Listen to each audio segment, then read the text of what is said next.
Poor Cowboy found a pregnant horse in the snow. What happened next shocked everyone. The snow had been falling for 3 days without stopping.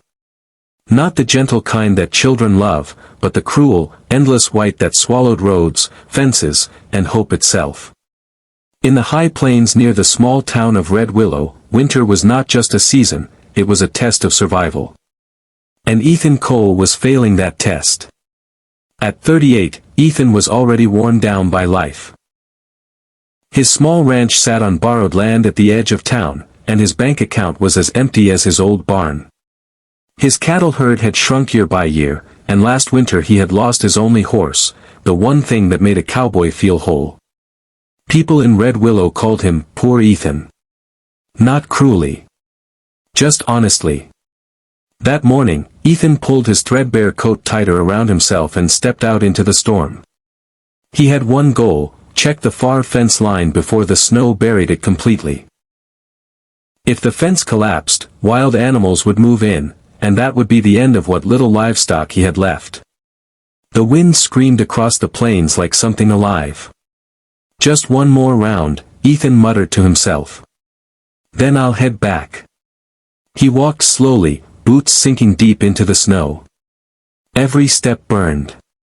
Every breath felt like knives in his lungs. That was when he saw something dark beneath the white. At first, he thought it was a fallen tree.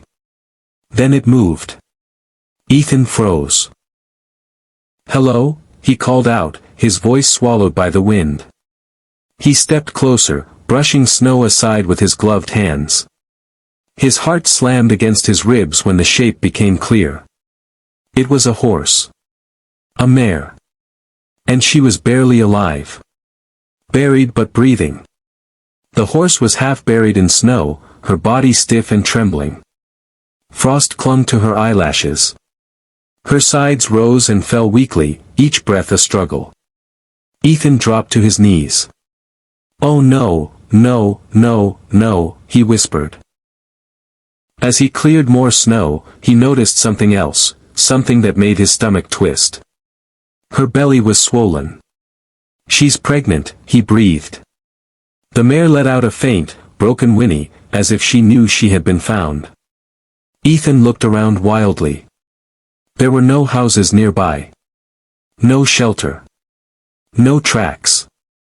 Whoever owned her had either abandoned her, or never found her in time. And now, in the middle of a deadly storm, the responsibility had fallen on the poorest cowboy in town. "I don't even have a horse," Ethan said bitterly. "And now God sends me too." He laughed once, a hollow sound, and then made a decision. He shrugged off his coat and wrapped it around the mare's neck to block the wind.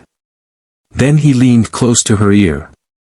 "Listen to me, girl," he said softly. "I don't know how, but we're getting you out of here. An impossible rescue. Moving a full-grown horse in deep snow was nearly impossible. Moving a pregnant one was madness." Ethan tried digging first, clearing snow from around her legs. His hands went numb almost immediately. Ice burned his skin, but he kept going. The mare tried to stand. She collapsed with a cry. Ethan caught her head before it hit the ground. "It's okay," he whispered, tears freezing on his cheeks. "Don't fight. I've got you." After nearly an hour, Ethan managed to free her legs. But she was too weak to walk. That's when he did something no one in Red Willow would ever forget. He went back to his ranch. He returned with his old wooden sled, the one his father used decades ago to haul firewood, and every rope he owned. It took him another hour to carefully roll the mare onto the sled, speaking to her the entire time, calming her, apologizing, promising things he wasn't sure he could keep. Then he began pulling. Step by step. Foot by foot. Through knee-deep snow. By the time he reached his barn, Ethan was shaking uncontrollably. His vision blurred. His legs threatened to give out. But he didn't stop.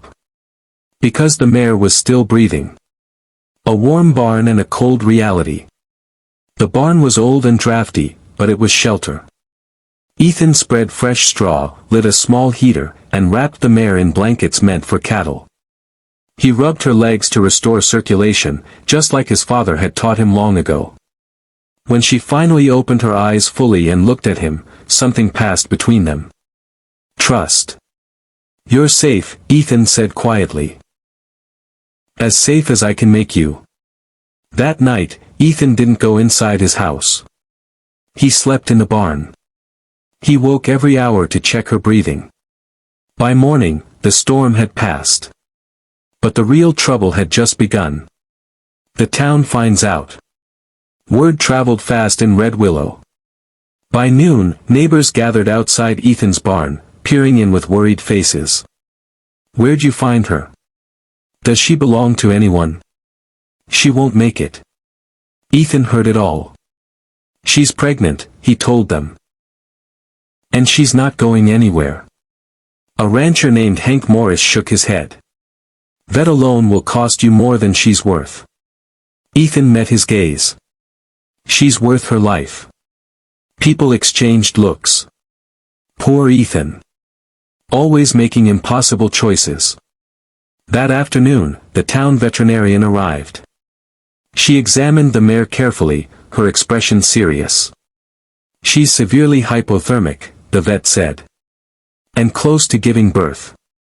Stress could kill both of them. Ethan swallowed. What are her chances?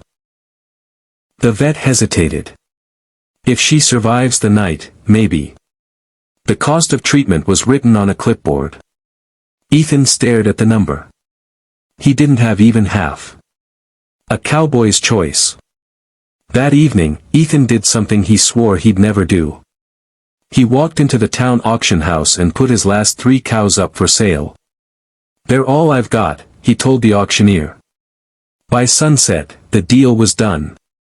Ethan walked out with enough money for the vet, and nothing else. That night, as he handed over the payment, the vet looked at him differently. You know, she said softly, most people would have walked away. Ethan shrugged. Most people aren't cowboys. The longest night. The mare went into labor just before midnight. Ethan stood beside her, heart pounding, hands shaking. The vet guided him calmly, instructing him when to help and when to wait. The mare cried out, exhausted, her strength fading. Come on, girl, Ethan whispered. You didn't survive the snow to give up now. Hours passed. Then, finally, a small, wet shape slipped into the straw. A foal. For a moment, there was no sound. Ethan's chest tightened. Then the foal moved. A thin, shaky whinny filled the barn. Ethan dropped to his knees, laughing and crying at the same time. She did it, he whispered. You both did. The mare lowered her head and nuzzled her baby. Against all odds, they were alive. The miracle no one expected. By morning, something incredible happened. People came back to the barn. Not to watch. To help. Someone brought hay. Another brought blankets. A child left carrots at the door. The local store owner donated feed. Hank Morris quietly paid for the heater fuel. The story spread beyond Red Willow. A poor cowboy saves a pregnant horse from the snow. Reporters came. Photos were taken. Donations arrived, small ones at first, then larger. Within a week, Ethan had enough to repair his barn. Within a month, someone offered him a better piece of land. The mare, now named Grace, grew stronger every day. The foal, named Hope, took her first steps in the spring sun. The day the town changed. At the town meeting that spring, the mayor stood up. We talk a lot about survival, he said. But this winter reminded us what really matters. He looked at Ethan. One man with nothing chose kindness over comfort. And that choice changed us all. The room erupted in applause. Ethan stood awkwardly, tipping his hat. I didn't do it for praise, he said simply.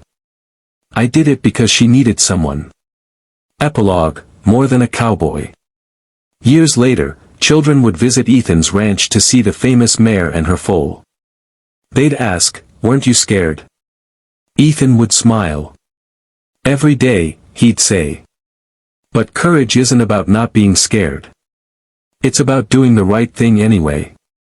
Grace would graze peacefully nearby. Hope would run free. And the town of Red Willow would remember the winter when a poor cowboy proved that wealth isn't measured in money, but in mercy.